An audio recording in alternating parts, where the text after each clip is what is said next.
Hello, Brother Sewing and Crafting family. I'm Angela Wolf, and we are at your side virtually.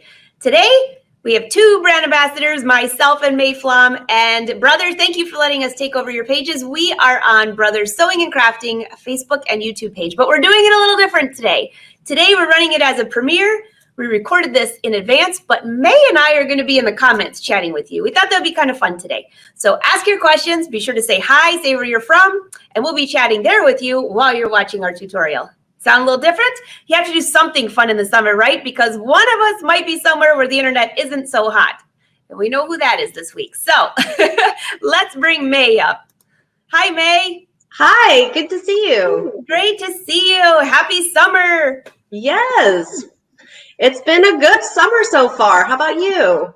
Oh my gosh, it's fantastic. It is sunny, warm, Southwest Michigan. I would take this all year long, but there's still time to sew and craft. And I can hardly wait to see what you're doing because you're doing something that makes me think of snow. I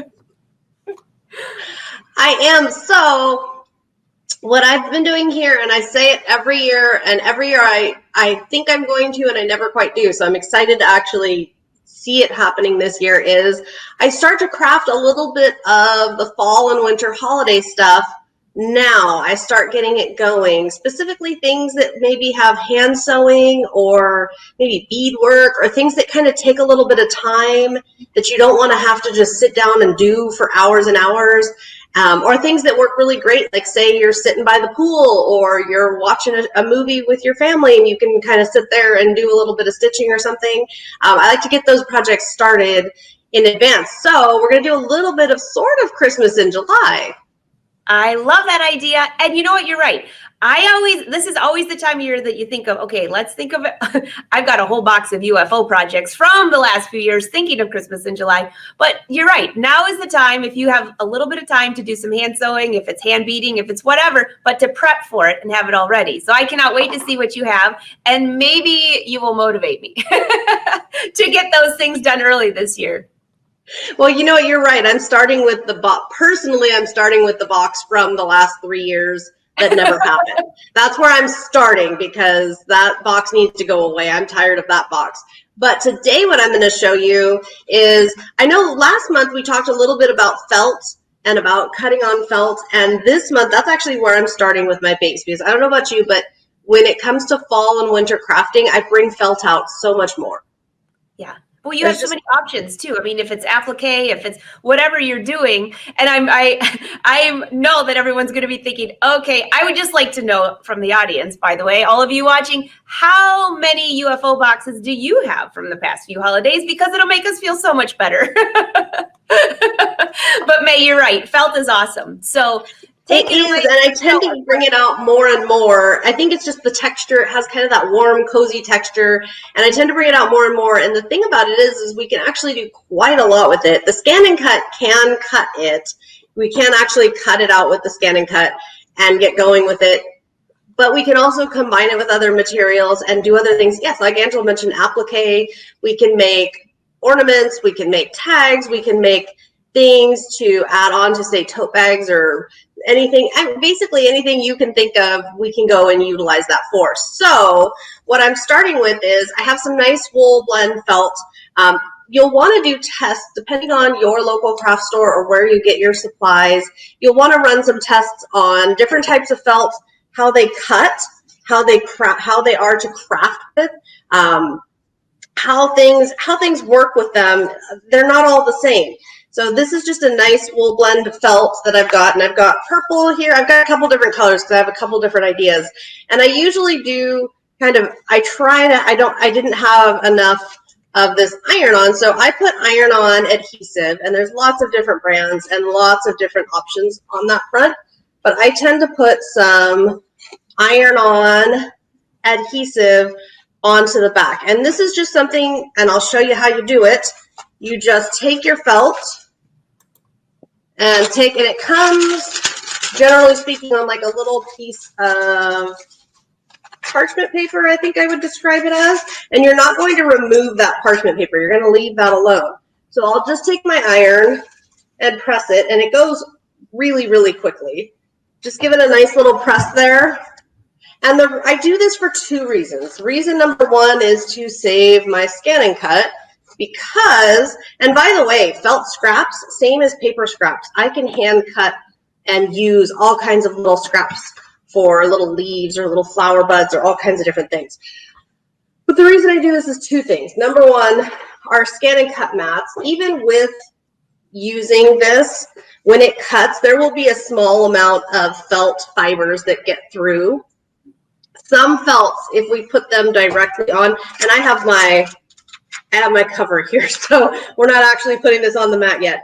Some felts, if I press this in and put this completely onto a sticky mat, some of the felts, the fibers, when we go to lift it, will just kind of shred, and you'll end up looking like you have a little felt carpet on your mat, and your felt is ruined. Have you had that happen, Angela? Oh, May, I'm just sitting there going, brilliant, brilliant, yes. And then you have to clean it forever to get that off. So what, is that just any parchment paper? I mean, anything so this is actually iron-on, this has an iron-on adhesive to it. So we could actually take this and remove the paper backing, put it together, and heat set it, and it would glue itself together. So it actually has adhesive properties, but there's lots of different, like, I know I've had people ask, you know, can I use like a stabilizer or an embroidery stabilizer or anything like that? Absolutely. The key, I think, is just getting some kind of something onto that felt so that that's what's touching the mat instead of the felt. That's a great idea, and it keeps cleanup to a minimum. And by the way, you all know this isn't a Brother product, so May will put maybe a link or something in the comments, or we can give you a little reference off of the Brother show. There's actually, honestly, there's lots and lots of different brands, and everybody has kind of different preferences. The other benefit that I find is, and I always forget this about felt, every spring I forget this about felt, and then late summer when I start working with it again, I remember, when you're working with felt, if you're hand stitching and doing a lot of stuff, it will move. So it will stretch, and you can get it to become kind of deformed. You know, it will, as you're working with it, if you're tugging on it in different directions, the little felt fibers will, I mean, can you see already on my corner here? Yes. Just a little tugging. You think about hand stitching and beading and stuff, and as you're working with it, you can get it to get out of shape, and obviously that's not what we want. We don't want that. So I'm always really careful what I find is if I just put that backing, that kind of acts as a stabilizer to help prevent it from allowing itself to stretch out and get all wonky and not very pretty anymore. And I mean, if we're putting all this work in, we want it to stay pretty. Yes, absolutely. Such a great tip, May. Excellent idea. So if we've got that on there, and I always remind people, leave the paper backing. Don't take it off. Leave it alone. Let's get our mat here. And my mat, if we come over to the machine, I will show you. This just cut. This is that you see like the little, that's an apple shape, that you can see like a little bit of fiber. That's with everything. That's just what came through when it cut. So you can see that you're going to get a little bit, and that's fine. We just need a damp cloth, and we will be able to remove, we'll be able to remove that. We'll be able to get rid of that. That won't be a problem. But it's something to note that, when you're working with felt, you're going to have to clean your mats a little more. So I just pressed my dark blue felt on here, and we'll get started. Let's see. Well, whoop, there we go. We'll load our mat. And then what I will do, in this case, I'm just going to pick something simple. I'm just going to pick a circle because I'm thinking about an ornament. And I'll just pick a size. Let's say 3 3/4. That sounds like a good size. And I'm going to make 2 of them. And then I'm going to scan the mat so I can see where my felt is.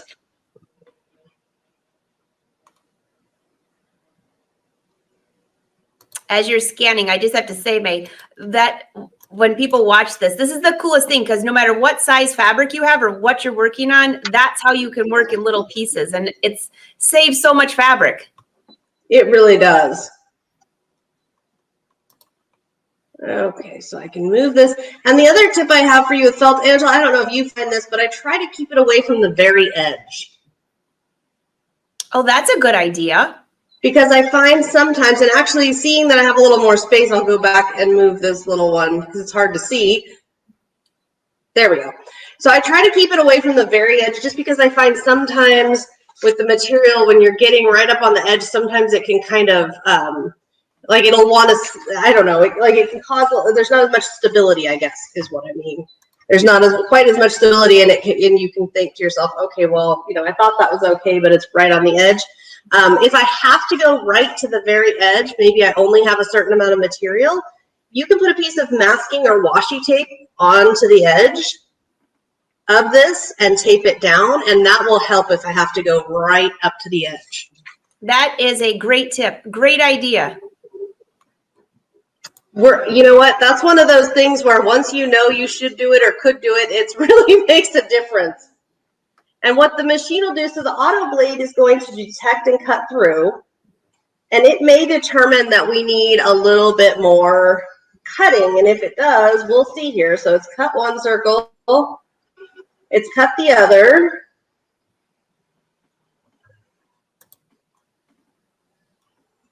and now we'll see here what it thinks.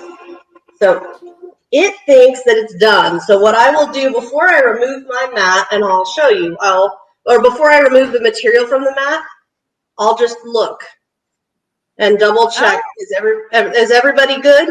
Because if they weren't, I could reload the mat and recut it, and everything, I could recut that. You just want to make sure you don't move your material first. So as you can see, ta-da, felt circles, Oh, perfect felt circles. Wow. And I don't know about your, Angela, what is your experience? I find that having some kind of a stabilizer backing also helps keep the felt cut really crisp. That I definitely agree with. Actually, with so many fabrics with the backing like that when I'm using projects. So you can't do that if you don't want the backing, but for felt, it sure makes it nice. And look at, there's nothing on your mat as far as like a bunch of junk. No, there's a teeny, we'll see a teeny tiny bit of little fibers that we'll need to take care of. I think I can cut one more piece of felt, and that'll be, and you'll start to notice. So what you'll start to notice is maybe it doesn't feel like your mat's sticky enough to hold your materials anymore. If that happens, then you know, okay, it's time for me to clean this mat up. Okay, so we're gonna start over. And this time, let's see, we'll do little hearts. And I think, let's see.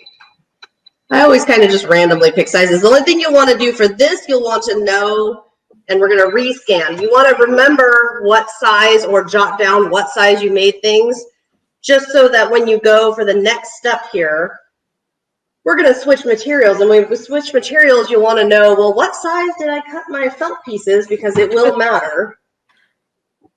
There we go. Nice. I would just try to press and make sure everything's all nice. Yep. Okay, so these two fit, but I have to go to the very edge. So what I'm going to do is go into Object Edit. This is one of my favorite little tricks here. And we're just going to flip one of them over. So we'll have you here. And you here. Ta-da! Before you cut, can you just remove the background just so they can see what those designs look like? Because they're just hard to see on that. Oh, sure. Well, I can.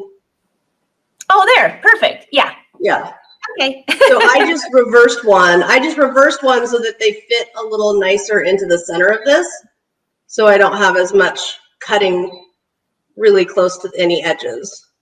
That's awesome. And you could actually rotate that even just itsy bitsy piece, like just a little bit each time too, can't you? So when we go into edits, you can do as little as 1 degree, 10 degrees, or quarter turns at 90 degrees. It's up to you, depending on what you're trying to do. And that's a great way if you just have a couple things and you're trying to fit very specifically onto a piece of material. That's a great way to do it. Your other option, if for some reason you had, let's say you had a whole 12 by 12 piece of material and lots, if you push this button right here, which we don't visit very often in our shows, this can line them up right side up and upside down, or this button at the top will just fit things as tightly together in any possible order that's possible. Oh, that's awesome. So those, if you have a full sheet and you're trying to maximize, these buttons make it a lot quicker than sitting there and manually changing everything. May, I don't think anyone has shown those buttons on this show ever. You know what? I use those buttons, and especially we're talking about, getting ahead of fall and winter holiday crafting. I use those buttons a lot when I'm doing that kind of stuff. Like maybe I'm making tag bases for gifts, or maybe I'm making poinsettia flowers or something, and I'll just put as many as I can, and I use those buttons. But you're right, we just don't use them on the show because we're usually making one thing. All right, so we're going to cut that out. New. Always learn something new. Everyone's like, I know, this is something new, no matter if you're a pro. And we should be good to go. Yep, looks like our mat's holding nicely.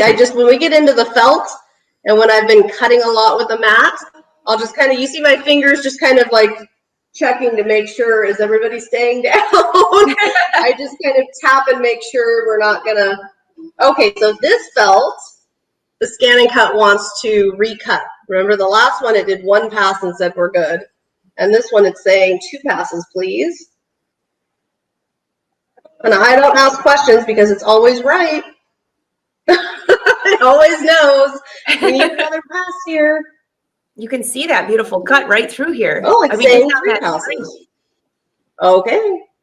And that can be, I'll have someone, that's a question I get a lot is, how come, I'm cutting different colors of the same thing? How come one is doing more than the other? And it could be as simple as maybe one color's fibers from the dyes or whatever. Maybe one color's fibers are a little tougher on our machine.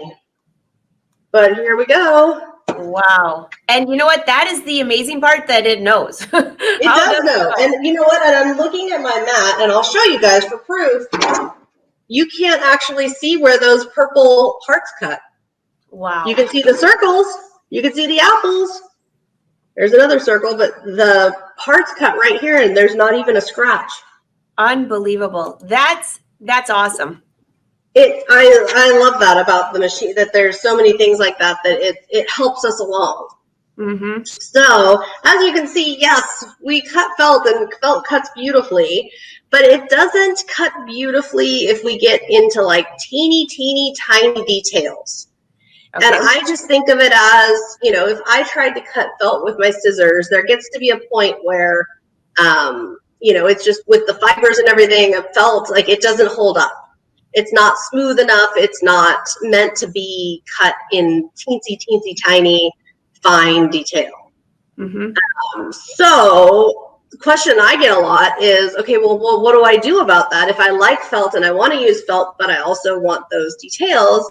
And the answer is, you can cut some of your materials in felt and then use vinyl, or use some other material that cuts really beautifully in detail for the detailed aspects. That's a good idea.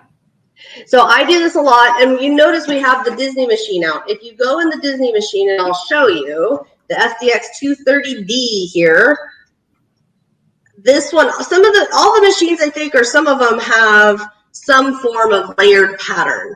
And let's see, we'll go in here. I think there was one in here that was good for that. Oh, that's right, the little snowman friend.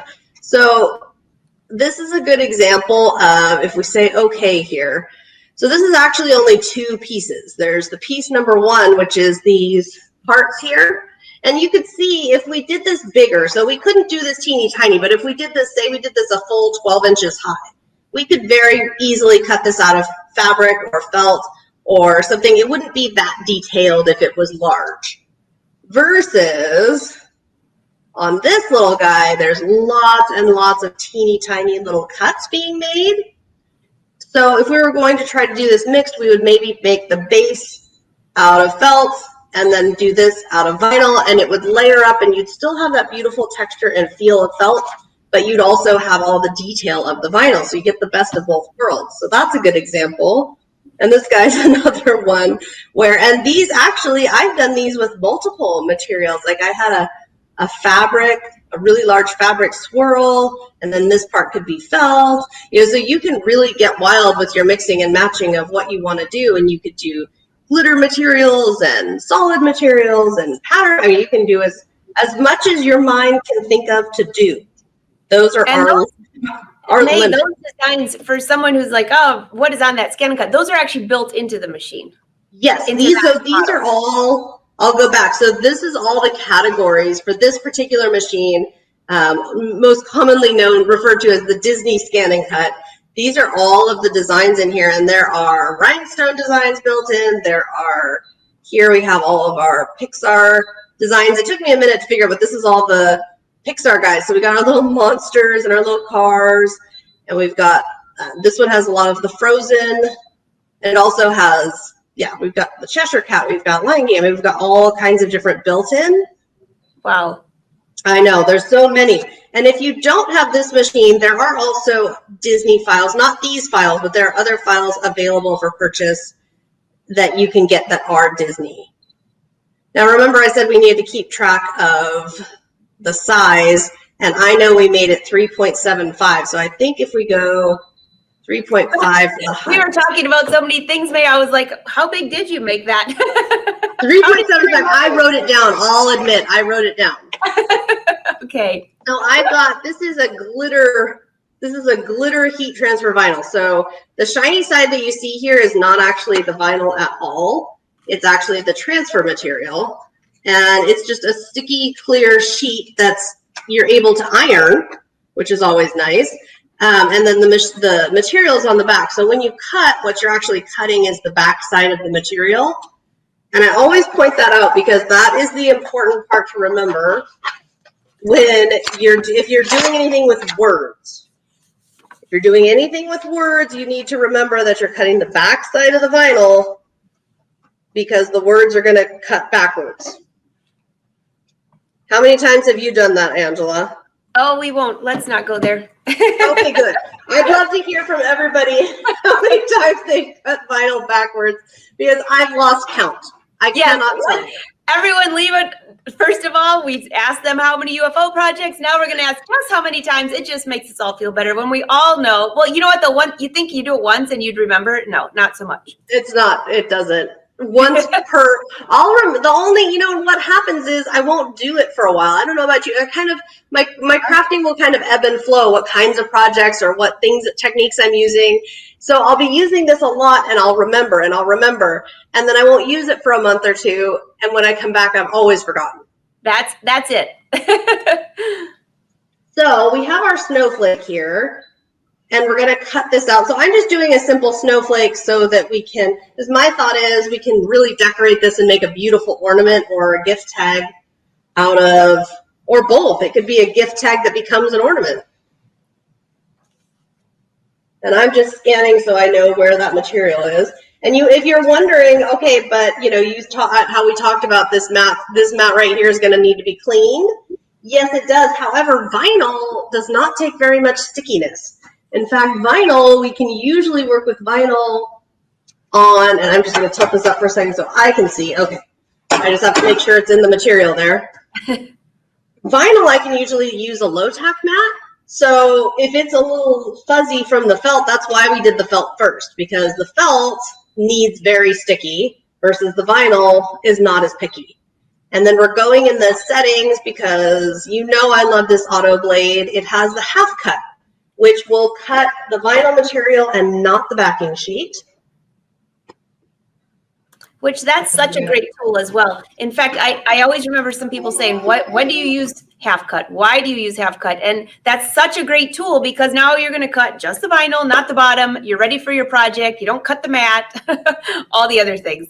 Oh, absolutely. And it really does. I mean, it's so nice to be able to not just vinyl, but stickers or different like sticker type material or just different materials where you're just wanting the material and not its backing cut.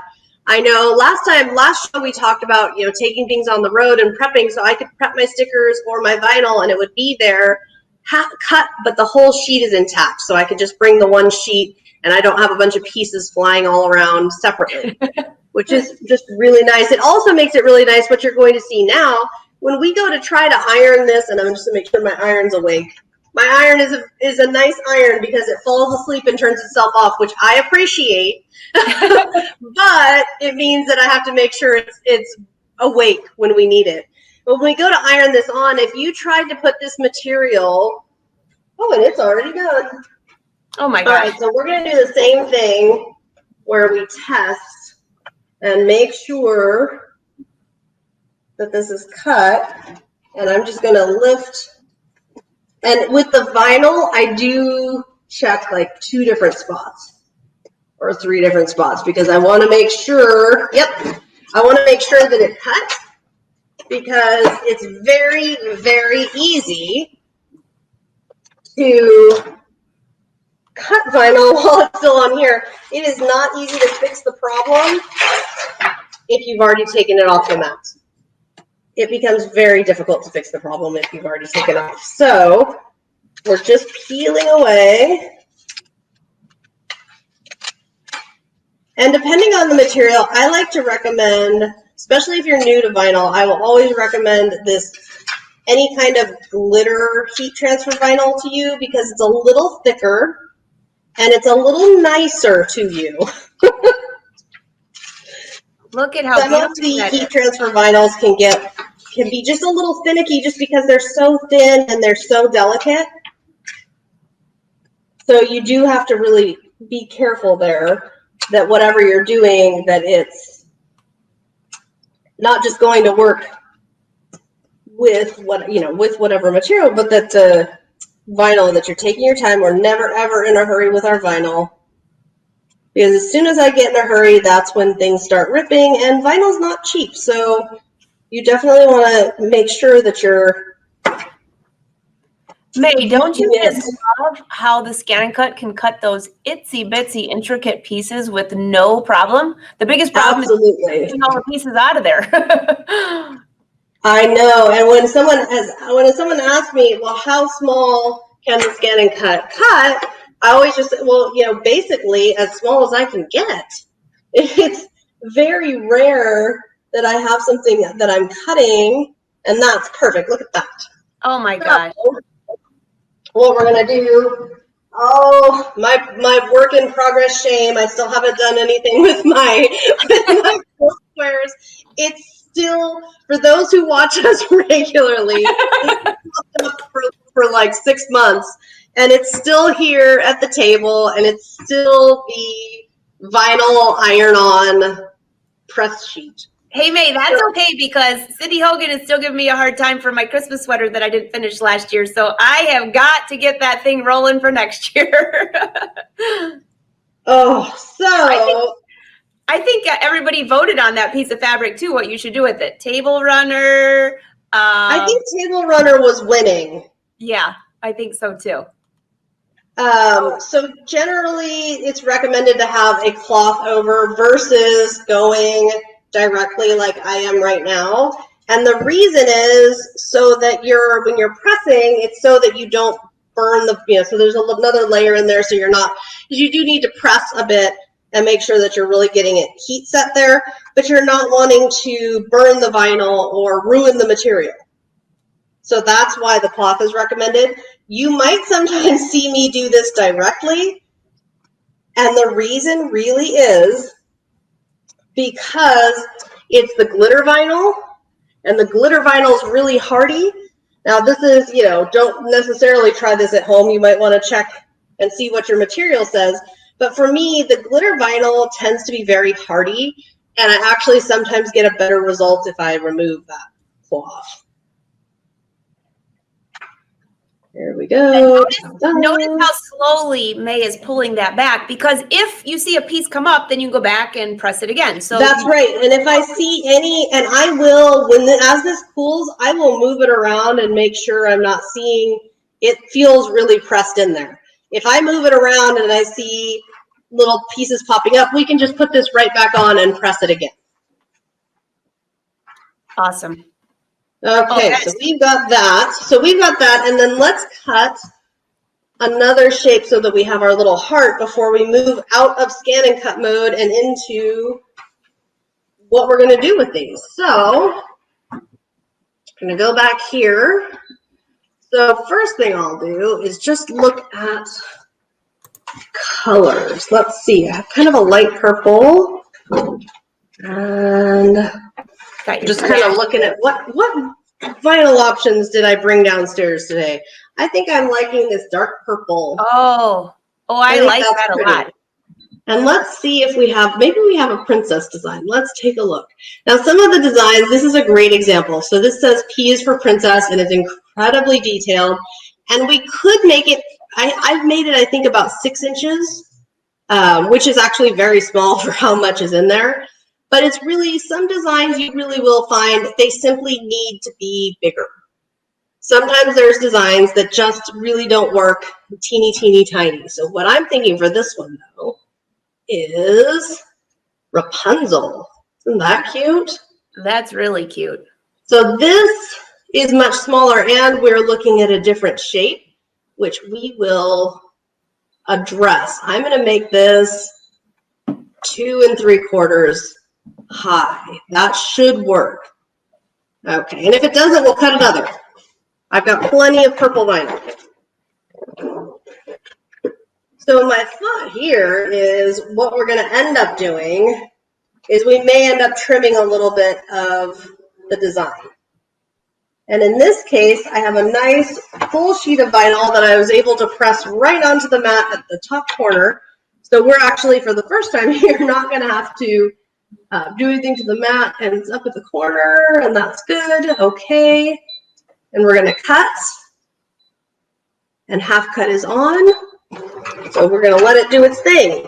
I like to create, I don't know about you, Angela, I like to create in batches, especially projects like this where I'm going to be gifting them, where I'll go ahead and cut a whole bunch of different felt bits, and then I'll pick designs to go on them, and then I'll work on the stitching. So I like to kind of work like that, where that way I don't completely, well, I'm very capable of making a mess of the entire house, but so I don't have everything out and I'm making a mess of everything, especially for those of us who have limited space to work with. If you're working in one part where you're making all the one piece and then you make all the next piece, it can still be a lot of fun. It's still very creative, but that way you're not having to have all the supplies and all the things out all the time. But even that's a really great idea. And no, I don't do that. That's why I have so many UFO projects. But what a great idea to cut all of the felt together, because you have the mat out, you have the settings, you have everything that you want there. Then go back and cut. You're in the decorative mood to cut all the vinyl. That's really a great idea, May. And then if you have them in little boxes, you're ready to go. If you have a party that you want to send one of these to, you're all ready. It's all finished. So we have our Rapunzel here. Oh my gosh, that's so cute. I love that dark purple. Arnell, I know you're loving this. Tiny. It's teeny tiny. One of these, there we go. And if you're wondering, like, how do you find all the little bits and pieces, you have patience, number one, but number two, hold it up to the light and kind of if you gently bend it, you won't harm your vinyl.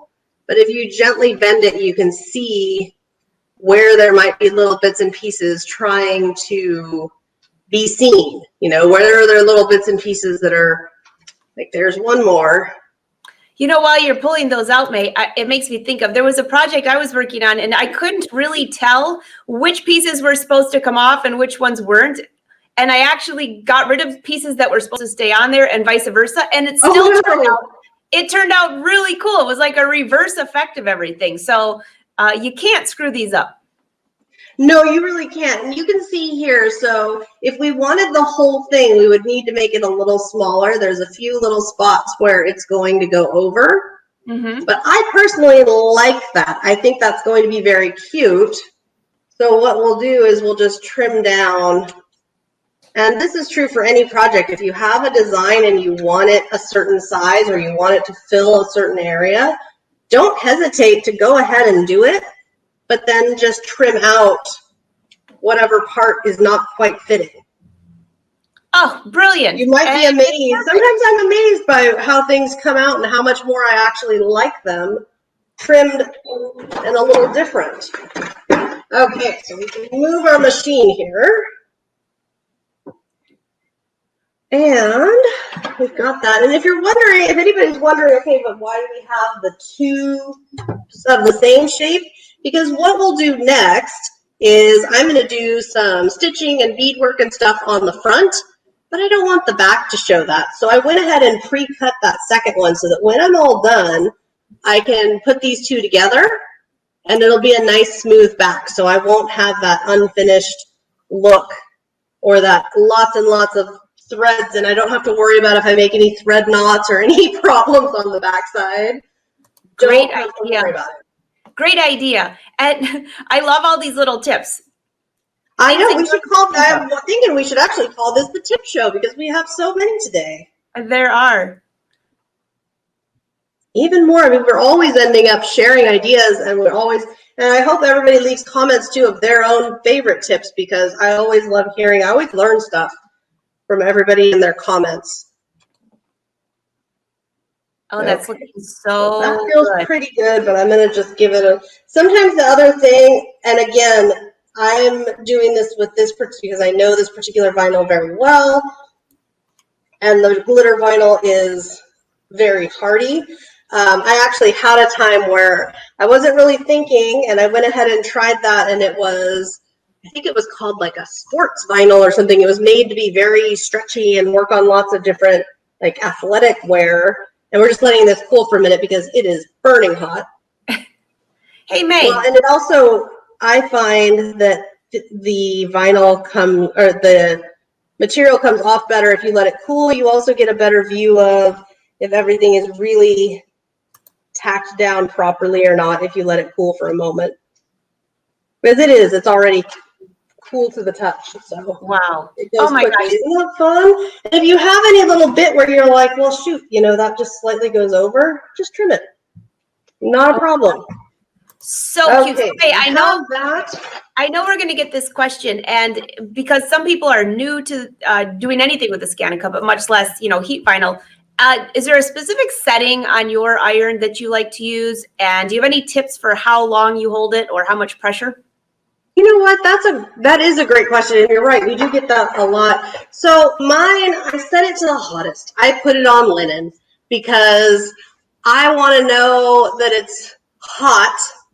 And I don't want to spend, when I had it on, I remember when I started working with vinyl and the cooler settings were recommended, but it would take like a full minute. And it would be the same result, but it would take a full minute of me pressing, and I just don't have the patience to sit there that long. So I played around with it, and also with the different vinyl materials. I know I was saying about the sports vinyl where I tried doing that, and what happened was it burned up. I mean, it shriveled up like plastic in a hot oven. I mean, it just went seized up, and the whole project was ruined because I was pushing too hard. So you do want to start a little cooler or a little less aggressively when you're getting to know your materials and your iron too. I assume. I mean, irons are all different. I know my craft iron here is different than the iron upstairs that does clothing. And we had to separate them because there was an incident where I got a little bit of something on the craft vinyl and then went to iron clothing and black smeared across the clothing. So the craft iron is now a separate thing. The craft project iron is now a separate thing, not to touch the clothing. But I think it's probably, if we count, it's probably about 20 seconds or so, maybe 30 seconds. It really does depend on the iron, the material, and the material you're trying to put it onto. Because for me, felt wants that vinyl. It like grabs it. And fabric, a lot of fabrics do too, but then you'll get some, like when I'm doing, actually I have one right here, like a canvas tote or a little canvas zipper bag. It does hold well, but it's like kind of a rough texture, and I find that I have to press a little more, a little longer, a little harder on this material than like a very smooth, like a linen fabric will just take it right away. So I think that depends too. This is also why felt is such a great one even for beginners when you're starting out, because number one, felt's inexpensive. Number two, it comes in a gazillion colors, if that's even a word. And number three, if you screw it up, it didn't cost you very much and you can start over. That's like and these for little name tags, I've got so many birthdays coming up actually in the next month. I think I better get on it because this is a great idea to give them a custom name tag. Oh, I agree completely. And there's so many things we can do with it. I know now I'm looking around because we've lost our snowflake one. That's hilarious. The snowflakes. Oh, there it is. It's just under the mat. So my next step, just to share with you, so I'm going to do a lot of the next steps off camera, and what I'm going to do is come back on and I'll share on my social media, and I'll share in the comments here on our Premiere. I'll share some finished pictures and some additional ideas too. But what I'm going to do here now is, we talked about sewing, so I've got so this is my bead container. It's one of the few craft supplies that I'm actually proud of, that I keep it so organized. Oh my gosh. I swear, if I do not keep my beads super, super organized, you can't. Beads are tiny and they go everywhere. If you don't have them organized, you're going to have a lot of problems.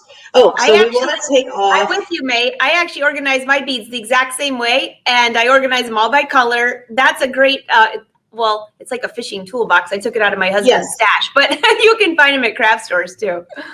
Yes, and I know that so if you were if you were an avid beader and you did tons and tons of projects, you would obviously actually organize in a different fashion. You would want like every single different type of white bead to be in its own container. Mm-hmm. But the way I create and the projects I make, if all the white and clear beads are in one, and all the pale pink and all the bright pink, if it's just general color, typically I'm not trying to make something that needs 37 of this specific seed bead in this specific color. I tend to do like what we're going to do here, where I'm just kind of playing around with different ideas and different things and trying different things. So I don't actually need it to be any one particular look or style. I can I play around and grab whatever beads I want. And yes, we can stitch right through our vinyl. So I'm going to add a whole bunch of different little seed beads and sequins and things here. And depending on what you want to do, as far as how much time do you want to put in, how much detail do you want to do, we can do all kinds of decorative stitching and adding. What I really love about this style of project is it combines so many great aspects. We can add beads and add beading, but we can also and I'm looking here for a little, let's see, do we have a little clear blue one? Not really, but that one will work. So we can add beading, we can be doing felt crafting, we can be doing all of these different things and combining them onto one project. And what I love about it is, for example, with hand embroidery, I don't love having to like outline and fill in every single part. Well, sometimes I do, but not very often do I want to take on a project where I have to be the one, detailing and outlining every single little aspect of the image. So if I use a vinyl to get me started, that means that the vinyl is doing the part of the work that I didn't feel like doing on this project, creating the snowflake. And then I can just have fun with the decorating.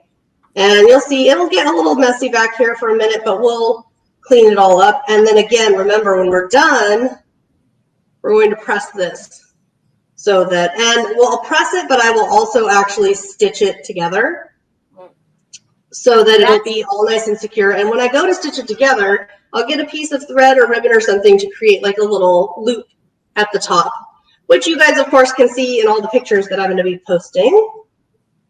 That's going to be so cute. I can also think of like when you're putting those together, you could use, those of you that want to use your decorative stitches on the sewing machine, you could grab a couple of those and stitch around the circle. That would be kind of cool. Yes. There's a blanket stitch that would look fantastic. I could think of adding more beads. Oh my gosh, the options are amazing on here. Now your thread looks a little bit thicker than what we sew with just regular thread for garments. Are you using embroidery thread? So I am using embroidery thread, and actually embroidery thread. Yay! We're looking at the organized side of May. So look at that. I know, it's all organized by color. Although I will confess that I have a bunch of loose. So embroidery thread usually comes like this, just on the little skein of it. So I do confess that I have a number of need to be rolled on their little plastic holders and added back in. I do have a number of those, but that's okay. But what I do is, so the embroidery thread, it's actually 6 strands in there. And what I will do is I will take it and separate it into 2 or 3 strands. And then when we thread it with the knot at the end. So what you're actually end up looking at, if you're saying I'm going to sew with 2 strands of embroidery thread, you're actually looking at 4 strands. Okay. And what I like about that, sometimes and it would be 6. If I had done 3, it would be 6. And that does a couple of things. When we're doing our hand embroidery designs, which, yep, we can do it with the scan and cut. We can have the scan and cut draw, and I have done that. In fact, we did that in a show, I think.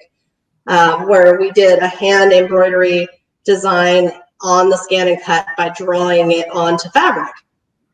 So you can do something like that and then do your hand embroidery. And with the hand embroidery, you want a couple of strands usually, simply because otherwise you really can't see very well. What's, all your hard work, all your embroidery hard work can be kind of hard to see if you're doing a single strand like the machine. Oh, May, this is turning out so Isn't cute. that cute? Yes. Isn't that cute? So we'd have that, and then I'll keep going. So I'll add little sequins in here. We'll add maybe a button or something in the center here, and then we'll add some decorative stitching. And you mentioned the machine stitching. If I was going to do that, I would make this a little wider. Mm-hmm. If you make this a little wider, or make the snowflake a little smaller, you have a little room, and that would be beautiful.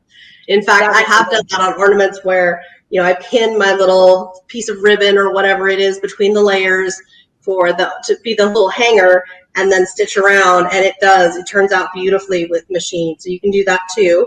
And this one, same thing. We'll add some little details and sparkles here, and then and we can turn these into ornaments. That's one idea. We can turn these into tags. You can also use these, so we could then, instead of backing them, we could put them onto some other project. This is a zipper pouch that I keep trying to work with, but could be any kind of fabric project. You could then put this on a shirt. You could put this on a card. I mean, there's lots of different ways you could use it. You could also, here's a sneak peek. This is coming soon to the Brother Crafts blog. So here I hot glued it onto a hairbreadth. Oh, I love that. Isn't that fun? That's such a cute idea. That's coming onto the blog for Brother? Yeah, this is coming to the Brother Crafts blog, and then it's on there. And I got this idea because when we went to, I got this idea because when we went to Disney World, I wanted like some fun accessories for wearing around the parks, but I didn't want to wear like the ears and stuff. It's just too much. So what I did was exactly this. I was creating fun little, and then just put a little barrette in my hair, and then it's just right here, and it's there, and it's an accessory, and it's fun, but it's super lightweight. Because that's the other beautiful thing is this is super, you can hardly feel it. It's super lightweight. So it wasn't like heavy on my head. It didn't give me a headache, and I had lots of fun with it. Oh my gosh, what a great idea. By the way, I know, I can't wait to see, always love seeing what everybody does inspired by our shows. I can't wait to see what everybody goes and does with their felt and combining it with some vinyl or some stitching.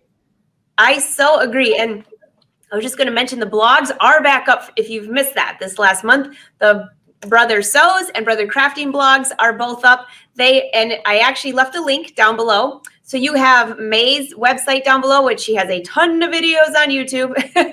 And also I have my website down there. I have Brother Sews. And if you go to Brother Sews, scroll to the bottom of the page, at least that's where it is right now, and you'll see crafting blog and sewing blog. And there's so much stuff in there. May, I was really excited to see those blogs come back up. Me too. I've missed them.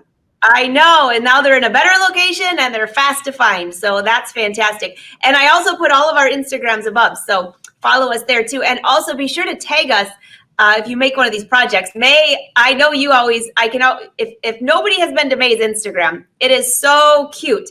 And on Brother's Instagram, if you tag them, a lot of times they'll share what you're doing. So you can share that. So I have to say, I think I'm going to make these sooner than later while it's fresh in my mind. And like you mentioned, what a great idea, because I could take this on the boat, which is where I'm going, and sit there and sew and do hand beading quickly, easily, and then they're all finished for the holidays or even birthdays coming up. I think I'm going to have like a few different stashes of them.